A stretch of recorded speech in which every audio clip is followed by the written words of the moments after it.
បាទគេ morning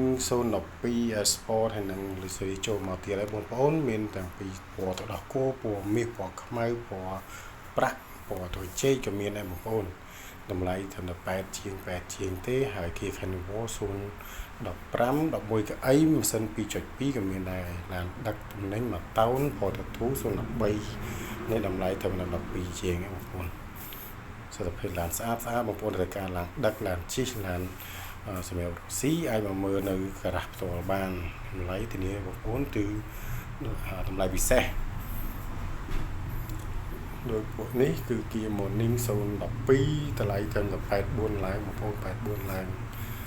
ដោយពណ៌ប្រាក់ពណ៌មាសពណ៌ខ្មៅនេះ84ហើយពណ៌ទៅដោះគោនោះគឺ86 88ហើយ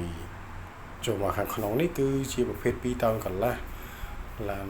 សម្រាប់ដឹកទំនិញ2តោនកន្លះឡានស្អាតទៅចូលស្តុកមកថ្មីរៀបចំហើយខ្ចីហ្នឹង2តោនកន្លះ08តម្លៃ16បងប្អូនណានិយាយគ្នាបានពីមើលឡានចាក់ស្ដែងណាហើយអានេះគឺ2តោនកន្លះ06ទូស្ងួតតម្លៃ16កន្លះពេលឡានស្អាតទៅចូលស្តុកមកថ្មីខ្ចីហ្នឹងហើយនឹង3តោនកន្លះ05តម្លៃ3តោនកន្លះ05 17ជាងបងប្អូន17ហើយមកក្រោយនេះទៀតគឺ2តោនកន្លះ010ទូស្ងួតមានគូតបែនអានេះតម្លៃវា16800ទេបងប្អូនបានស្អាតហើយស្រីខ្ពស់ម៉ាស៊ីនយក្សម៉ាស៊ីនធំបងប្អូនដែលមានតម្រូវការចង់បានឡានដឹកទំនិញចង់ជួលដាក់ខែជាមួយរោងចក្រក៏ដឹកទំនិញជាប្រភេទហើយបានចាប់ហួយអីអាចមកមើលនៅឃ្លាំងបានហើយនៅនេះក៏មានជាប្រភេទទូត្រង់សម្រាប់លក់ដែរមានចាប់ពី1តោន2តោនកន្លះ3តោនកន្លះ5តោនទូស្ងួតទូបើកស្លាបហើយមួយគ្រឿងនេះគឺ County Hyundai County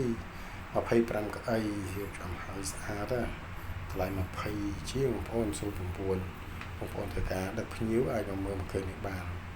បងប្អូនដែលមានតម្រូវការចាប់អារម្មណ៍ចង់បានឡានប្រើប្រាស់អាចទាក់ទងបានតាមលេខ Telegram 088 54 49 5 096 8103 903អរគុណ